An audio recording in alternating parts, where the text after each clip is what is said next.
Okay, so we're actually at the last chakra of what I've covered in the last few months. We're at the crown chakra, which is considered the seventh chakra.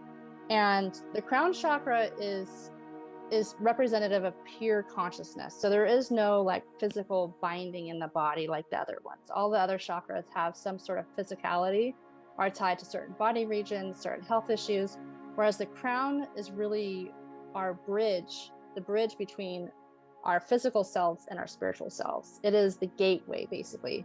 So it's not necessarily a portal into our bodies like the other chakras. It points upward, whereas all the other chakras kind of point forward. So except for our root chakra, which points to the ground. So the other chakras are about the way we are relating to the physical world and ourselves and others, whereas the crown chakra is really about our physical human selves being related to the spiritual dimension. So there really isn't, I mean, some people say that there's certain physical signs that it's out of balance, but really the few signs that it's out of balance are more abstract in thought than they are physical. So one of them is feeling a lack of mission and purpose in your life. If you don't really have clarity on who you are, why you're here, what your strengths are, like what is the gift that you bring to this world in this time frame, in this lifetime. If you're not connected with that, people often feel lost, confused, like they are just kind of guessing in life, and that can cause a lot of chaotic energy in the whole chakra system. So the crown chakra is really like connected to all of the chakras, as they all are, but the biggest theme is really the sense of purpose and mission. Because when the crown chakra is open, when we are open and we're feeling connected to our inner guidance and our spiritual self, we have clarity on who we are, why we're here. We're connected to that inner guidance. We have direction in our life and like a broader perspective of our life events and the meaning that it has on us. This is why I like to walk people through the exercise that we're going to do later, which is the timeline exercise, where you look at the events of your life, all the way from even the events that may have happened to your mother in utero, because those are significant. The birth experience, first memories that you have, significant life changes and events throughout your life that have altered who you are, the way you think, the way that you operate, and then also an inventory of spiritual experiences, because the crown chakra is a gateway, like I said, a gateway to the spiritual self, the part of us that is eternal and non-changing. It's ever present, all powerful, all knowing, and it's part of the divine, the part of us that is part of God or source or whatever you want to call it. It is the part of us that is there existing in the now. And we can connect with that. And when we connect with that, we have answers to any questions we have. Like we can know anything we need to know. But when we're not connected to that, we feel lost. We feel like we're not being guided, like life is happening to us. Like we don't really see the broader picture. And this is where the crown chakra is a gateway for us to have spiritual experiences. And then an inventory that we're going to do, I'm going to kind of go through, there's a long list of spiritual experiences. And you'd be surprised how many spiritual experiences you've had in your life. And the moments in which you have them, like I've done this timeline exercise with many students and clients, you'll notice that it comes at a time when you're feeling lost, when you're feeling confused. Like you can hear stories of people who talk about breakthrough moments when they were at rock bottom, when all of a sudden they had clarity and it gave them direction, it gave them purpose, and it gave their life more meaning. A lot of times, the spiritual experiences, mystical states, if you want to call them, give us a broader perspective on more denser experiences that we've had, like trauma experiences we have. It gives a higher order meaning to them. And it's not to spiritualize it or spiritually gaslight, your painful human experiences, but it's to give you a broader perspective. And usually that broader perspective has a number of truths to it. We see a lot of themes with people all across the globe having spiritual experiences that have the same foundational truths to them. And the first one is that there's an aspect of us that is part of the divine, that is part of the union with everything. feeling connected with everything. The second thing is that it transcends time and space. So people will have experiences of spontaneous remembering past lives or spontaneous remembering of their childhood experiences, and connecting to that why, to why they're behaving the way they are, and making a breakthrough and like, oh, I believed this because this experience happened, but I don't have to believe that. I don't have to continue the perpetuation of suffering. I have a higher perspective and understanding now, and now I can move on, right? We get a meaning overlaid on our life experience that releases it. So the crown chakra brings insights and higher order understandings, as well as liberates us from any of the energy that's in our other chakras that is keeping us from that higher perspective. And I have to say that,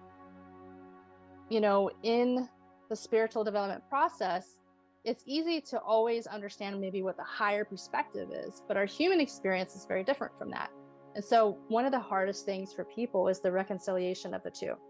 And that's where we really have to honor that, like, it sucks and it serves you a purpose. It sucks and you chose this for some reason. It sucks and, there's this higher order understanding. People who are really skeptical, closed-minded, atheistic, block off the ability to have the higher perspective, right? Because they don't believe that there is divine order. They don't believe that things are always working out in our favor. They don't have the understanding of the way things work. But I would say evidence of thousands and thousands and thousands of human testimonies in many different cultures sharing these same truths says a lot. It says a lot. We're not making it up, right? Like, how could we all make up a fantasy that's exactly the same as someone across the world, right? These are things that are not meant to be dismissed and denied. And yet, especially in our culture, in this day and age of science, right? Science is so dogma. A lot of people do gaslight and minimize these spiritual experiences, and they push them aside. Oh, it's a coincidence. Oh, that was just random. Oh, I don't know what that meant. Or the truth bomb that they get is too much for them to handle, and so they push it aside. And that's why we do the timeline. The timeline exercise is meant to help you kind of see pivotal moments in your life, both traumatic experiences and the spiritual experiences that are kind of overlaid. And what you'll notice is that these spiritual breakthrough moments happen at times when we really need that push, that nudge, the guidance, the message to get us to the other side. Because we can easily go down a path of making meaning that the world is chaotic, the world is hell and suffering, and we can go down this pathway of making meaning in a way that just perpetuates more pain. The breakthroughs really help us get out of that mindset, almost sometimes instantaneously. So it's important to pay attention to those moments. And it's so easy to have those moments and then forget about them.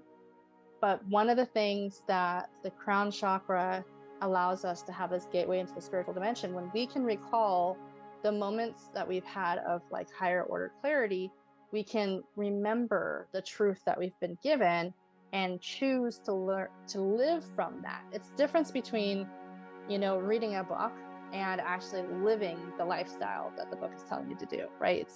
It's embodiment. So we have this gateway to the spiritual dimension, and depending on how open or closed the chakra is, it will affect the way that these spiritual breakthrough experiences either get integrated and shift us and transform us, or they get rejected and shoved away and misalign us even more because we're not taking in the truth that we're being streamed into. Another analogy that I hate using computer analogies, but this is the day and age we're in. It's like trying to get a software update and we're like, no, thank you. And the world is upgrading and we're not upgrading. And so everything's all glitchy, right? It's not going to work smoothly if we're not really listening and that we're not really taking in the information that's being given to us. And this is what I call integration issues. So integration issues is when we have all of these messages and downloads and we're not really digesting it and integrating it, assimilating it into who we are and our belief systems. It causes issues, integration issues. And that happens in all the other chakras. All the other things I've talked about in all the other chakras are integration issues. So the crown chakra is also the point from which the two serpents of the Kundalini energy meet and get liberated, and also where the divine inspiration comes in and we can manifest and create with it. So there's two currents. There's one going down and there's one going up. The one coming down is when we get epiphanies and insights, creative nudges, whatever your purpose is, right? Like, let's say you're an artist. Your purpose is that you're an artist, you're creative, you create works of art that move people and upgrade their understanding of the world. So if you have all of this beautiful insight on art to create, and then you're not creating it, the energy gets like bound and stuck. And also the world is missing out on what it needs through you and your unique vessel and your unique energy. So it has many symptoms and side effects. But that is like, if you have the epiphany, if you have the insight, it's meant to be fully digested and manifest through our hands, right? I talked about the heart and the throat chakra and our hands and how we create in the world, how we do stuff in the world. Now, there's a difference between doing from the place of like what we think we should be doing and conditioning, and doing for the divine. There's a very, very different feeling and essence from it. And when we're in that flow, it's what a lot of people talk about, the flow state. When we're in a state of surrender and we are serving a divine will and not our personal will, and we're doing and acting through that, there's a sense of flow and ease with it. It's a beautiful state that is very creative. It's, even if you don't do art, let's say you are a therapist or you're a nurse or you're a teacher, it's like the work that you do is imbued with spiritual essence and divinity, right? It's, people can sense it. Like I say all the time, like when I watch somebody singing on a music show, or I look at someone's beautiful artwork, or I read a poem from a really good poet, it gives me chills. It resonates in my body as a recognition of the divine. My divine recognizes your divine, right? It moves you. And that's what I believe when people create from that place, it has a transmission behind it. Transmission of love and a transmission of light. That is what I mean by the divine. It's pure source, like what we all come from, the essence of who we are is then given and received. It's an exchange that happens. So we go into this flow state, but we cannot get into this flow state if the other current, the liberating current, isn't open. So the liberating current is letting things go. It's allowing our experiences to move and change our beliefs, move and change our assumptions about things, move and change us and transform us. We have to allow that stuff to be liberated and let go. So there is a state of release and emptying of oneself and all previous outdated paradigms or assumptions that new experience is challenging or showing you a new way of understanding. So there is this two-road highway going on. And we really, in order to be in flow, we have to be allowing both to happen. And what I've seen with people who are really in a state of flow is that they're not attached to being a certain way or being perceived a certain way. They're okay with emptying themselves moment to moment to serve that higher purpose, that higher will. And there's almost an emptying of the ego. And a lot of people in modern day, especially the younger generation, talks about ego death, especially when they talk about doing drugs. And it's not so much a death of the ego. The ego is a part of us that needs to serve us, to help us survive as humans. It's the survival consciousness that reminds us of what kills us and what helps us. So what happens, instead of living from the ego becomes subservient to the higher will. And now it's an ally. It's a really, really great ally. So it's not so much about the death of the ego. Like, I don't believe you can kill the ego. We will always have thoughts, negative thoughts, doubt, skepticism, the things that us as humanity have in our energetic sphere in our thought realm, we will always be picking that up. We're part of this physical dimension. But when we're attuned, our attention is focused on the higher will, that runs in the background. We're not identifying with it. Our identity doesn't become bound to our body or bound to our thoughts or our ego. Our identity becomes part of like identifying as the divine and being a vessel for a channel for that energy to come through you and the unique essence that your soul purpose is meant to do. So that's what it looks like when it's really running efficiently. And what happens when, you know, someone doesn't believe there's divine order or doesn't believe everything's working out for the better of everybody, that, you know, life is hell and then you die, kind of cynical perspectives, it really shuts down the flow of life force and light. So it's almost like a self-perpetuating issue, because if we are like, oh, there is no God, there is no, you know, creator, there is no order, you know, it's like we shut off the energy of receiving that. Even then, I have read many stories of people who are really, really skeptical, really, really cynical, all of a sudden have an amazing spiritual breakthrough and it changes their belief system altogether. That still happens. It still can break through. If your soul is calling you to really open up to the higher truth of a higher order, it will get through. But it usually happens in a very jolting way for people like that. Like if they're not willing to experience a different truth or see a different reality or understand a different perspective, it can be really painful. And in some cases, it can cause psychosis. It can cause hallucinations, delusions, things that make them perceive outside of the physical, but in a very confusing way, because they are not open to understanding that there's more, we're more than just our bodies. There's more than the physical world. They don't already have that understanding ahead of time. So when they all of a sudden have a breakthrough into the non-physical, it's very disorienting. So it can look like mental health issues for some people. And that's where I think that, like, if they have the right kind of help, you know, therapists that don't stigmatize it, therapists that see it for what it is as a spiritual development process and not necessarily pathology, they can get through the other side. There's also studies on that too with schizophrenia, where some schizophrenic people in the pathology paradigm, you know, struggle with it for the rest of their lives, whereas schizophrenics who come into a more accepting kind of spiritual paradigm are able to actually integrate their experience and become normal functioning people again.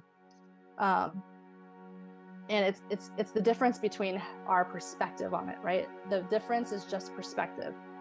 So this is where we actually see that we are creators of a reality. Are we allowing ourselves to be open to be changed and transformed? Are we allowing ourselves to be open to the idea that there may be a higher power? Are we allowing ourselves to be open enough to see what we're being shown and accept it, right? If we're denying, if we're suppressing, if we're rejecting, it causes a lot of issues and it can be very uncomfortable. So this is the gateway to the spiritual dimension. And it's also what a lot of the masters who have written, you know, spiritual scriptures through all time talk about it being the seat of enlightenment, that it's kind of like some chakra systems talk about how development starts from the root up, right? Like first you got to clear out your root, then your sacral, then your solar plexus, then your heart, then your throat, then your, you know, all the way up. I don't necessarily see it that way, but they see this as being the final chakra that gets awakened, and then enlightenment, and then you've reached a state of consciousness that you can never go back from. While that has been written like that, I also know that more modern day masters talk about how it's really an awareness that we have to consciously day to day reattune to and choose to live from that perspective. That it's a day-to-day choice. It's not like some state you attain and then you're done. I don't believe that, because I've had moments of enlightenment, and at the same time, I've come back down to reality when horrible things happen, right? Like there's duality here. And so while it's the seat of enlightenment, I don't believe that it's something that you just bang, there you are, and you're always there. So the enlightenment is a transcendence of everything we've been taught to understand reality is in our physical reality. All of a sudden we have enlightenment to understand the nature of reality from the higher perspective. We understand who we are, why we're here, that we're all connected. All of these amazing epiphanies happen. Very similar themes that we see in people's stories. Another thing that it's called is a state of samadhi.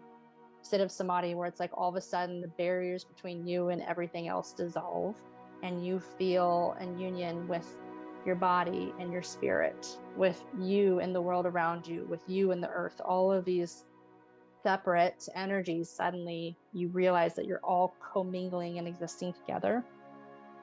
And it goes beyond the senses and limitations of what we understand in a physical way. It's really hard to put it into words, but if you've ever had a mystical experience, you know what I'm talking about. It's one of the hardest things for people who have had these experiences to come back and help people understand it. It's ineffable. It's hard to put into words. But it's something that has a lasting effect on you energetically, right? It leaves residue in you that shifts everything that you've ever maybe assumed about reality. And that's where we see people have pivotal moments in their life where they're at rock bottom and suddenly their whole life turns around. And some of the people I wanted to mention that I've read books on, maybe you've heard of, one of them is Neale Donald Walsch. He's written books called Conversations with God. He tells a story about how he was an alcoholic, he was homeless, he lost his wife, his kids, his family. He was in a car accident, his neck was broken, he's living on the streets, and he was just cursing God. Like, why? Why am I here? Why would anyone choose to be like where I am at? Homeless, everyone I've loved has abandoned me, my neck is broken, like I'm useless, and then he started hearing a voice and he started writing it down. And that's what his books are, is his messages, conversations with God. And his whole life turned around after he started to channel in these messages, these conversations he'd had. I really recommend his books. They're amazing. They talk a lot about themes that people experience in enlightened states, about the nature of reality. And it's humorous and it's very grounded. It's not like some higher voice that's all high and mighty. It's very relatable. So there's his story, and then there's Byron Katie, if you've ever heard of her. What was the book she wrote? I just forgot the name of the book. She wrote several books, but her story was similar, where she struggled with addiction. She lost her whole family. She was like in a halfway house. She wanted to die, and she was in an attic. I think maybe she was withdrawing. I don't remember if she was like taking drugs at the time or if she was withdrawing. And all of a sudden she had this enlightenment experience, which changed her profoundly. And the next day she was just so happy to be alive, so grateful. She was so loving to everyone, and everyone was like, who are you? Her children didn't even like recognize her. I've seen her perform on a stage, and there's just a quality, there's an essence to people like this, where it's like they've been touched by something, and it creates a transmission in them. Like in their books, you could feel the transmission, you could feel the resonance of the truth that they're talking about. And it's profound. There's many stories of people like this, where it's like, it's not always that they're at rock bottom. Sometimes they're having a crisis of faith, right? They're having a crisis of, why am I here? I don't want to live a life of suffering anymore. Like, I'm at a decision road and I'm done living this way. And then they have a major epiphany experience that shows them another way. And then their whole life turns around. Like with Neale Donald Walsch, he got a job, his neck was miraculously healed, he became a radio host, he became an author. Now he's very successful, right? And it's incredible. So the enlightenment, the gateway to the spiritual dimension, it's something that I do believe that we can call in. It's not something that just happens to us. I've had many spontaneous experiences, is what they're called, like things that suddenly happen to us that we're not even like asking for, but happens to us and shifts us. And then I've also seen many, many times through hypnosis, through doing Reiki on myself, through demanding it from the higher power, calling in experiences too. We can ask for truth to be revealed to us. We can ask for release from a certain, plight of our physical body or suffering in our life. We can ask for things. It's a two-way channel. And the more like clear we are in our chakra system and the more rooted we are in ourselves, I feel like the stronger that two-way connection like is. I did a master's degree program where we studied Carl Jung's theories of psychology, and Carl Jung believed that bridge of consciousness from ourselves to the divine was something that we can flex and practice time and time again. And I do believe that. That's why I think a lot of the, ancient masters talked about, meditation, mindfulness, like practices that you do on a daily basis that strengthen that connection to receive and transmit back and forth between our reality and the other reality. And if there's one truth to all of this, with all the chakras, is that in order to touch into the non-physical, touch into the spiritual dimension, we need to be in an altered state. It's not usually happened in just normal everyday waking consciousness of doing things. So it doesn't always mean that you need to sit still and be quiet and turn off your mind to receive. A lot of people experience it when they are driving or when they're gardening or they're absorbed in something that they really enjoy doing. Now that's when you can get those insights and epiphanies. So you figure out what that is for you. What is your process? When do you hear the voice of your guidance the loudest? And then set a time aside to do that every day. And practice that and practice that and practice that. For some people, it's doing art. For some people, it's listening to music. For some people, it's cleaning their house, believe it or not. So just know it looks many, many ways. When we think about ancient scriptures, like I talked about this with the introduction to the chakra video that I did, but when we look at the ancient scriptures, these were mostly by men who were separated from family, who were isolated in like communes or ashrams or like out in caves, right? They were separated from society. So when they talk about spiritual development, it seems like a very isolating thing that you need to like withdraw from everyone. So the real like modern way of spiritual development looks different, right? We have to take our kids to school. We have to make lunch. We have to, walk the dogs. We have to pick up dog poop. Like we have these mundane tasks that we're doing. We're living in society. We're living in family systems. So what does that look like, right? And what I believe that looks like is us being connected with the divine through mundane tasks. And it's a state of consciousness that you shift into. It doesn't necessarily mean you need to have your eyes closed, hands like this, like we always imagine. It's really more about switching our awareness away from our thinking mind and into the receiving mode to have that two-way conversation with spirit. Like with Neil Donald Walsh, when he was channeling his messages from God, the way that happened to him is that like in the middle of the night, every night, I think it was like 3:27 a.m., he would be awoken and he would hear, grab your pen and paper, and he would write it down. And then like 3 books later, he asked God, why do we have to do it this way? Like, I just want to sleep through the night. Why 3:27? And they said, you don't know. And then he had a download of realizing that was the hour he was born. So it was interesting to think about that. So how it happens for you will look different. I think it'll look different to everybody. It really is unique. So just pay attention. We all are connected. We all have had experiences.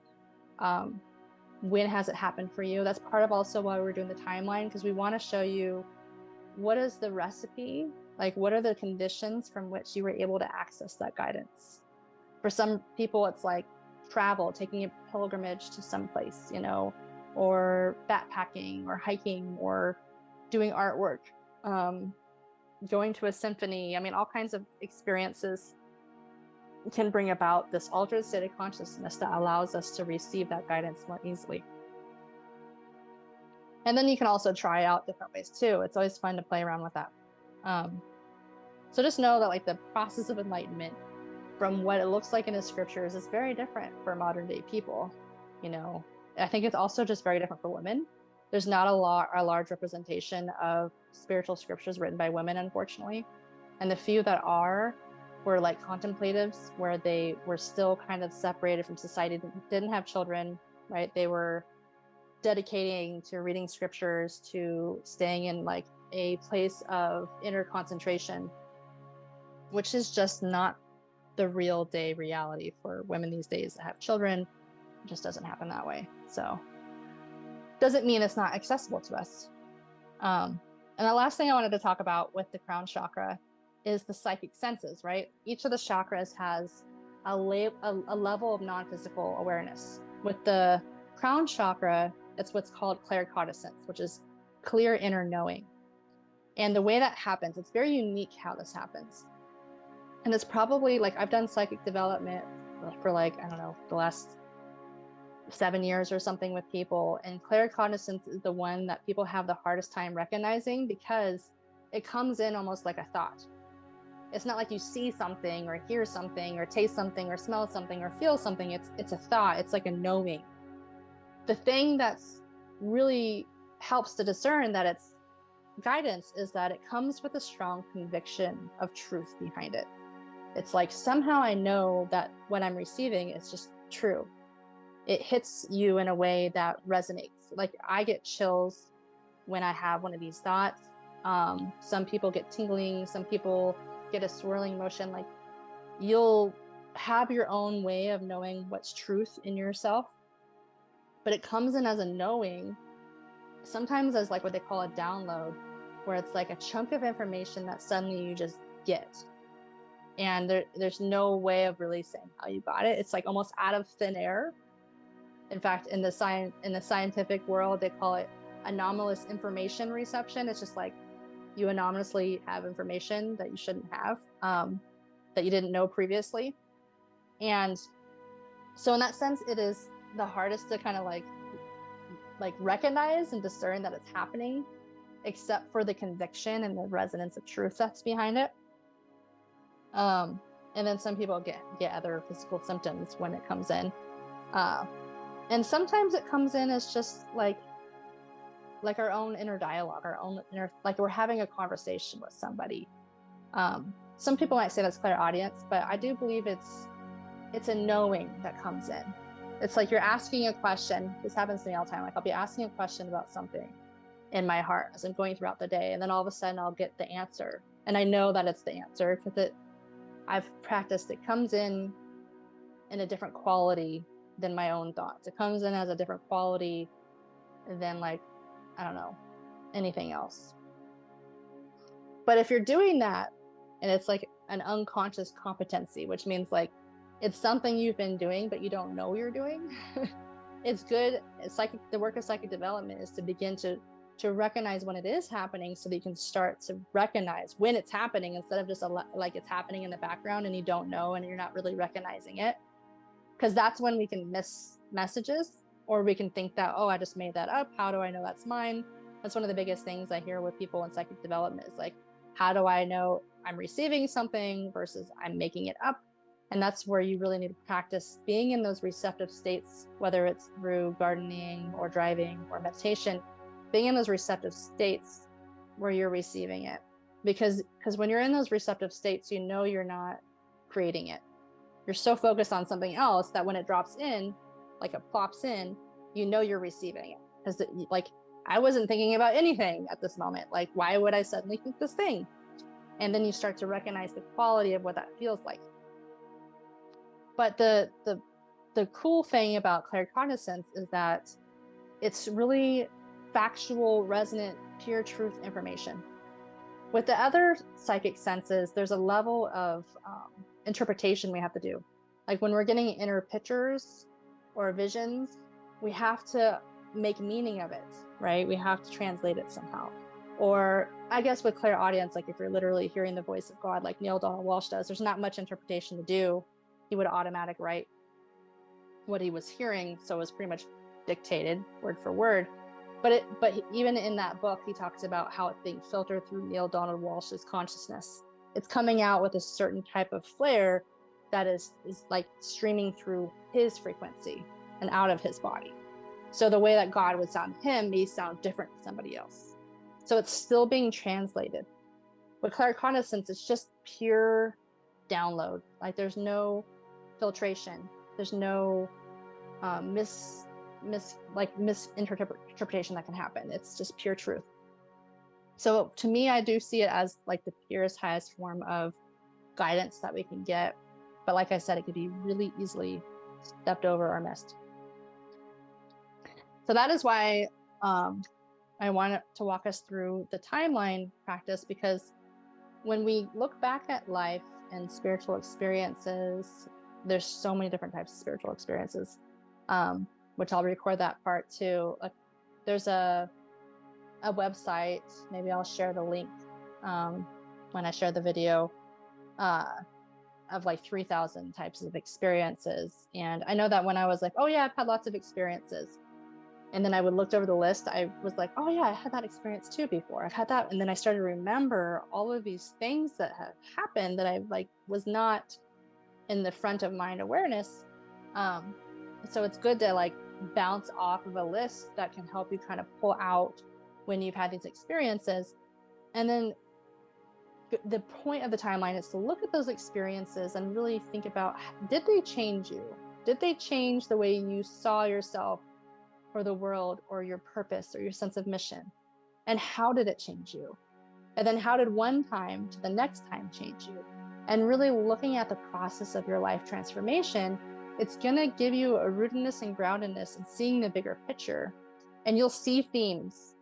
Like I'll tell a story of what I discovered when I was doing the timeline. I was doing the timeline around dreams. So like repetitive dreams, like kind of dreams that I was remembering from my childhood to teenage years to adulthood. And what I noticed was there was reoccurring theme in my dreams ever since childhood. And the theme was I would have these dreams where I'm always with people I don't know in my dreams. I'm like in a different reality, but I'm always with these people, different people every dream. And I know something's going to happen that's not good. And I try telling everybody and no one listens to me. And they go, oh, like not trusting my information. And it makes me not trust myself. And I go, well, I guess it must be nothing. And then the thing happens. And it, like people get hurt, like significant things happen because I wasn't listened to. And also because I didn't listen to myself. And by the end of the dream, I'm like, God, I wish I would have done something. I wish I would have listened to myself. I've had recurring like nightmares of that my whole life. And so what I took from that was like, this is part of my soul's journey, is to listen to my own intuition, regardless of other people listen to it or not, and to act on it. And that is literally also when I look at my timeline of health issues, I've always had warnings about what I should be doing or not be doing before I get really sick. And then it's like looking back, I should have listened to my guidance, but I didn't. And I got really bad because I wasn't listening to it. These themes are over and over in my life. So you'll notice that there's certain themes and certain lessons and certain truths that are really important for you to pay attention to. And it's really, really helpful to have that bigger perspective, because now when I'm moving in life, I can catch myself going into that pattern of like, I'm gaslighting myself, or I'm letting other people's opinions like have power over my own inner guidance. You know, I'm not listening to myself. I'm not listening to my guidance. I can recognize it immediately and stop it from repeating more suffering.